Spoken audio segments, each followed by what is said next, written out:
So, hi, I'm Tommy Joe, and I live here. And my great-grandma built these houses.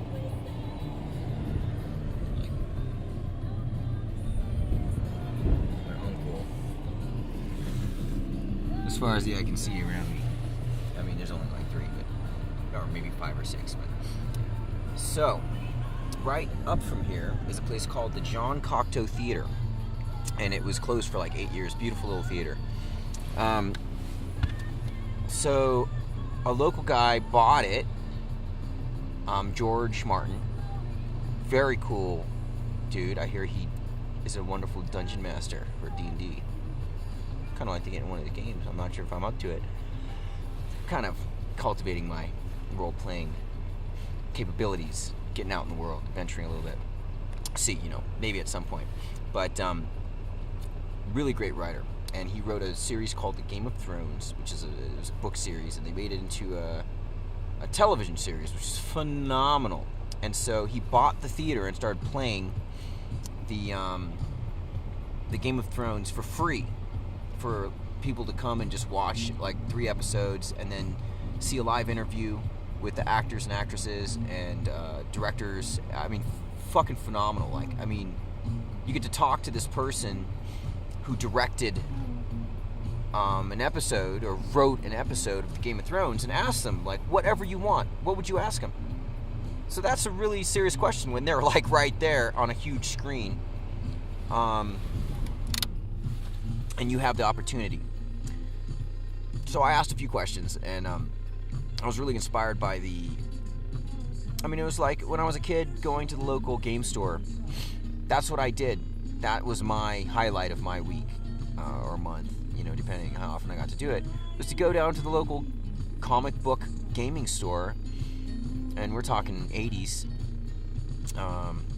88, 89, 90, and, I'd go down and play Dungeons and Dragons with, or Iron Mask. I mean, this one guy had his own system that he made.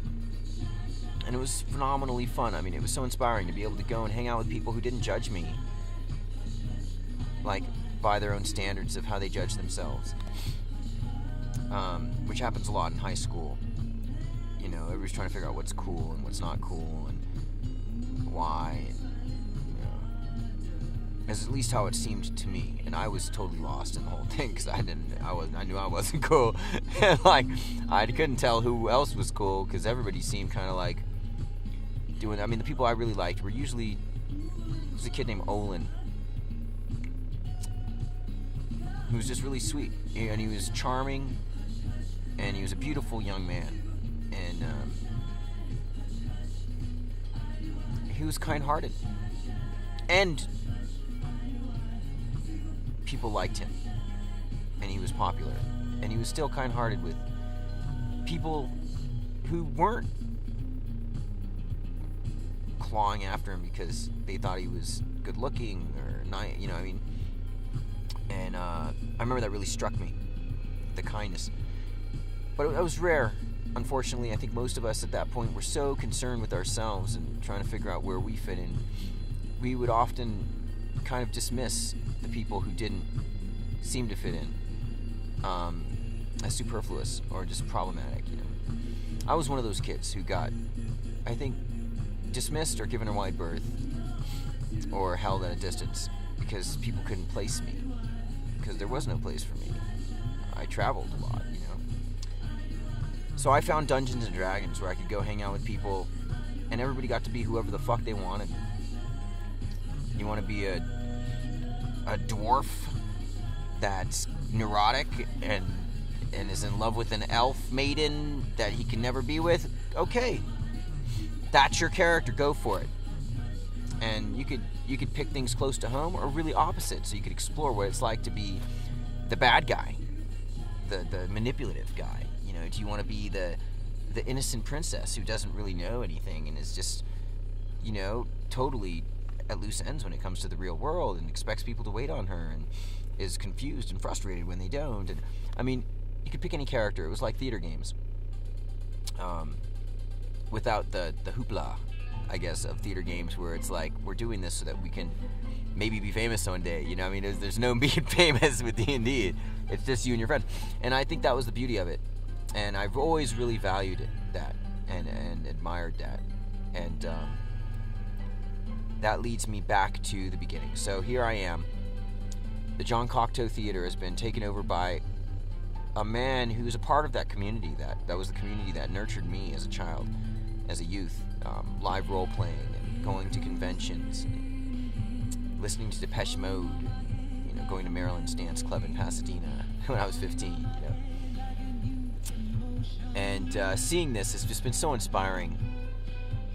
And it's also, he's from here, from what I understand. So he came back home after becoming very successful, and is operating a cinema and losing tons of money from what I would expect. I mean, playing free movies for people, and they have organic popcorn, and they're doing art. I mean, he's opened it up. It's the real community gathering space. He's creating it. He's doing it right. Like, he's creating a space for people. That people play music between the movies, to showcase their talent and their band in between movies at certain, you know, showings and stuff. If you organize it, but just the fact that they allow that's what life is about for me. And the corporate, you know, it's handed down from super corporate, and we've got standards, and we've got, you know, we can't be flexible. For me, that's killing the American dream. So what I'm trying to do here is go to these different events, and right now, tomorrow's the premiere for the season 4 Game of Thrones, and I didn't even watch that show at all until I found out about this. And I went and I saw the episodes, and I saw the people, and it was a really nice community, and they had organic popcorn with 10 different spices, lime or pepper or chili powder or garlic salt, you know, I mean, yeast, whatever you want, really accommodating everybody. It's a place for everyone to go and just feel at home and not feel judged. And they had a costume contest recently, which was phenomenal. I mean, handmade costumes that were gorgeous. So this community nurturing spirit, for me, is what inspires me. Really, truly. And I've traveled a lot, and I see it in pockets, and it's... I just got home. My family's from here. I didn't grow up here at all. I visited a few times, and I've come for the deaths of my grandmother, my grandfather, and my grandmother just died about 6 months ago. And I was with her for the last year, and that was a really intense. I mean, at the time, it was just normal, you know. You're just there with someone who's maybe in pain sometimes, maybe needs some help with some stuff, but like a child, you don't begrudge it. It's of course, we're just doing our thing. I could be doing anything. Like, why not help you out with something that's gonna help you? You know, I love you. You're my grandma, right? So, I mean, it doesn't feel weird, and it was nice. It was kind of that she trusted me, that she felt comfortable enough with me to allow me to be with her at this point in her life where she couldn't feed herself, and I needed to change her diaper multiple times a day. You know, I had to roll her over and take her diaper off and put a new diaper on. And it sounds really intimidating, but it's really quite simple. It's like with a child, you roll them, you put the data. I mean, it's harder because they're bigger, but and more fragile. But it's just normal, you know. You do it. It's like, oh yeah, of course I do this for you. You know, I love you. You do it for me. You know, I'm sure you did when I was a little baby, like whatever. So I'm at a new stage in my life. My birthday just happened. I just turned 40. My kids are far away. I call them. I called them tonight. I call them every night I can to read them a story, to impart to them that inspiration that I've received from reading and going into these different worlds and being open to them and learning about them without some kind of competitive judgment of like I need to criticize it or evaluate it in some way that's gonna like, in relation to myself, like, you know, that's the beauty of reading. You can be in there and you can see that world, and it has its own context. You don't need to judge it. Just listen and share in the awe and the wonder of this whole different universe, which we share, but it's a complete universe in and of itself. So, welcome to my universe, where we read children's stories to children at night for at least an hour every night that we can. We play drums for dance classes, African dance classes and Haitian dance classes. We go to blues jams and hang out and play the blues with these cats. You know, playing blues for 20 years, 30 years, 40 years. My father and my grandfather used to play. And now I'm coming up with an attitude. Don't you know who I am? Yeah, me either.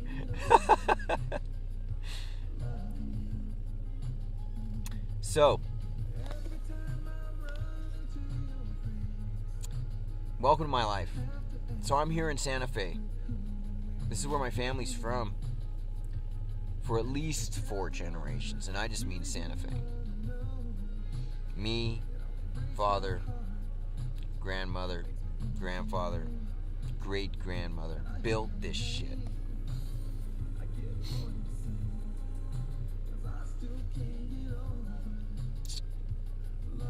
A long time ago. Like 80 years ago or something. I think the oldest one was built in 1896. And that was before any of the city was here, you know? I still can't wrap my head around it, but I'm trying to come to terms with my roots. And I'm really inspired that there's so much going on here. There's like a great youth center, phenomenal spray paint everywhere. I love it, bands, and you know, I donated a library to these people. I need to get more involved. I'm still getting kind of situated because there's so much going on. I'm coming into like a full-on, everything was already moving when I got here. So I'm trying to kind of catch up. So the way that I've chosen to do that, I want to be generative and I want to contribute. And so I figured if I come out and I interview people and I record the shows, the blues jams, the open mics, the Game of Thrones interviews, and I'm going to interview everybody at the thing when I get there. That's the idea. And you know, participating and just documenting it. I feel like, I don't know, maybe I can look back on all this and it'll make more sense in retrospect. Right now it's amazing and beautiful. And so because of that, I want to share it with people and kind of share like how amazing and beautiful life can be if we really engage it. There's so many opportunities everywhere. It's too many. I can't even keep up. I was at jazz tonight. A jazz show with my dad. He took me out to. These cats, the sax, bass, and alto, and tenor, and soprano, and clarinet playing 85-year-old man Arlen. Oh my God! I mean, 85, and this guy is he's real. He doesn't care what I think, but he does. I mean, it's not doing it to impress me. He's doing it to share something profoundly deep and beautiful. And like, I mean, 85, he's been playing for a long time. He didn't just come up with this shit on the fly, and you hear it. So I'm going to start recording those. And I'm going to start a YouTube channel where I'm going to put the select pieces from the poetry readings and the open mics and the blues jams and you know, maybe the dance classes if I get permission from the teachers, and the jazz, and give people an idea of what Santa Fe is like, because there's so much here. It's amazing. Maybe I'll record, some of my friends drunk at the bar and add that too, just to be fair, because this place, there's a lot of shit going on, and there's a dark side and a light side, and all of it's part of the same balance. There's a lot of drinking, and there's some cocaine and meth and crack, and fights at night, beautiful during the day. Welcome to Santa Fe. Welcome. It's a beautiful place to be. And it's where I'm from. I'm about to find out what that means. Maybe you can come with me. Check it out too. It might be interesting.